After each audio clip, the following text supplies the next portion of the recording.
ನಮಸ್ಕಾರ ವಿದ್ಯಾರ್ಥಿಗಳೇ, ಮತ್ತೊಮ್ಮೆ ಎಕ್ಸ್ಪ್ಲೋರ್ ಎಜು ಚಾನಲ್ಗೆ ಸ್ವಾಗತ. ನಿಮ್ಮೆಲ್ಲರ ಸಹಕಾರದ ಮತ್ತು ಪ್ರೋತ್ಸಾಹದಿಂದ ಚಾನಲ್ಗೆ ಒಳ್ಳೆಯ ರೆಸ್ಪಾನ್ಸ್ ಬರ್ತಾ ಇದೆ. ಚಾನಲ್ ತುಂಬ ವೇಗವಾಗಿ ಬೆಳೀತಾ ಇದೆ. ಎಲ್ಲರಿಗೂ ಚಾನಲ್ ಪರವಾಗಿ ಧನ್ಯವಾದಗಳು. Thank you very much for everyone who has supported this channel, and I wish I will have a continued support from all the students and the parents. ನಿಮಗೆಲ್ಲರಿಗೂ ಒಳ್ಳೊಳ್ಳೆ ಕಂಟೆಂಟ್ ತರ್ತಾ ಇರ್ತೀನಿ. ಚಾನಲನ್ನು ಸಬ್ಸ್ಕ್ರೈಬ್ ಮಾಡಿ, like ಮಾಡಿ ಮತ್ತು share ಮಾಡಿ. ಇವತ್ತಿನ ವಿಡಿಯೋ ಸ್ವಲ್ಪ ವಿಶೇಷವಾಗಿದೆ. ಅದರಲ್ಲಿ ಏನಪ್ಪ ಅಂತಂದರೆ, ನಿಮಗೆಲ್ಲ ಗೊತ್ತಿರುವಂಗೆ ಕಾಮೆಡ್ಕೆ ಮತ್ತು KCET ಅವರು ಎಲ್ಲ ರೌಂಡ್ಗಳನ್ನು ಮುಗಿಸಿ ಕೌನ್ಸಿಲಿಂಗ್ ಪ್ರಕ್ರಿಯೆಯನ್ನು ಮುಗಿಸಿದ್ದಾರೆ.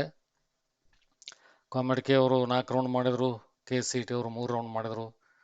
ಎಲ್ಲ ಸೀಟ್ಗಳನ್ನು ಅಲೋಕೇಟ್ ಮಾಡಿ ಅಡ್ಮಿಷನ್ ಪ್ರೊಸೀಜರ್ನ ಕಂಪ್ಲೀಟ್ ಮಾಡಿದ್ದಾರೆ.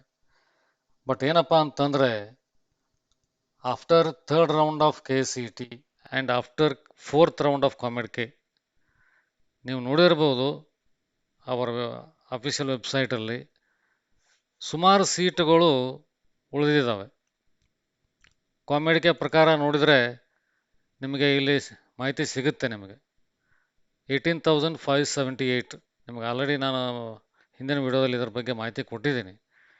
18,578 ಸೀಟ್ ಇವಾಗ ಅನ್ಅಲಾಟೆಡ್ ಇದೆ, ಯಾರಿಗೂ ಹಂಚಿಕೆ ಆಗಿಲ್ಲ.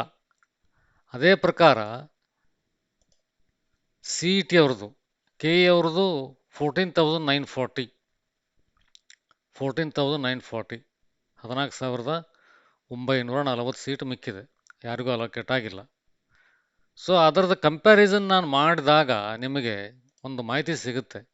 ಏನಪ್ಪ ಅಂತಂದರೆ,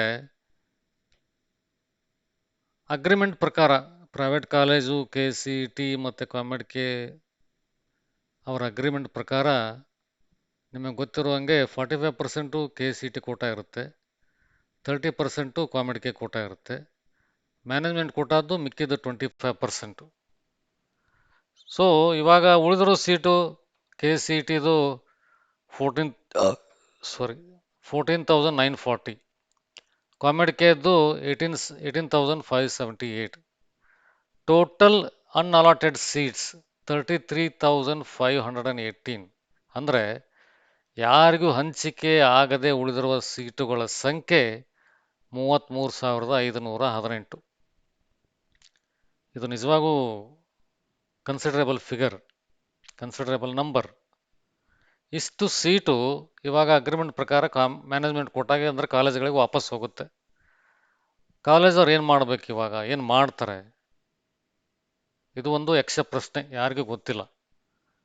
ಒಂದು ಅವರು ಮತ್ತೆ ಮ್ಯಾನೇಜ್ಮೆಂಟ್ ಕೋಟಾದಲ್ಲಿ ವಿದ್ಯಾರ್ಥಿಗಳನ್ನ ಕರೆದು ಅಡ್ಮಿಷನ್ ಮಾಡಿಸ್ಬೇಕು. ಅಡ್ಮಿಷನ್ ಮಾಡಿಸ್ಬೇಕಂದ್ರೆ AICTE ಅವರ ಗೈಡ್ಲೈನ್ಸ್ ಪ್ರಕಾರ ಆಲ್ರೆಡಿ ಲಾಸ್ಟ್ ಡೇಟ್ ಇವತ್ತು ಮುಗಿದು ಹೋಗುತ್ತೆ. ಸೊ ಅಕಸ್ಮಾತ್ ಈ ಸೀಟ್ಗಳು ಮ್ಯಾನೇಜ್ಮೆಂಟ್ ಕೋಟಾದಲ್ಲೂ ಕೂಡ ಅಡ್ಮಿಷನ್ ಆಗದೆ ಹಾಗೆ ಖಾಲಿ ಉಳಿದ್ರೆ ತುಂಬ ವೇಸ್ಟ್ ಆದಂಗೆ ಆಗತ್ತಲ್ವ. ಯಾರಿಗಾದರೂ ಅರ್ಹ ವಿದ್ಯಾರ್ಥಿಗಳಿಗೆ ಗೌರ್ಮೆಂಟ್ ಕೋಟಾದಲ್ಲಾಗಲಿ, ಕಾಮೆಡ್ಕೆ ಕೋಟಾದಲ್ಲಾಗಲಿ ಅಥವಾ ಮ್ಯಾನೇಜ್ಮೆಂಟ್ ಕೋಟಾದಲ್ಲಾಗಲಿ ಸೀಟ್ ಸಿಗಬೇಕಿದು. ಸೀಟ್ ಸಿಗದೆ ಹಂಚಿಕೆ ಆಗದೆ ಹಾಗೆ ಖಾಲಿ ಉಳಿದ್ರೂ ಕೂಡ ಮ್ಯಾನೇಜ್ಮೆಂಟ್ನವ್ರಿಗೆ ಅಂದರೆ ಕಾಲೇಜವ್ರಿಗೂ ಕೂಡ ನಷ್ಟನೇ. ಸೊ ನಾನು ಏನು ಯೋಚನೆ ಮಾಡ್ತಾ ಇದ್ದೆ ಅಂತಂದರೆ, ಪರ್ಸನಲಾಗಿ ಕೌನ್ಸಿಲಿಂಗ್ ಪ್ರೊಸೀಜರಲ್ಲಿ ಏನಾದರೂ ಸ್ವಲ್ಪ ಬದಲಾವಣೆ ತರಬೇಕು. ಅಂದರೆ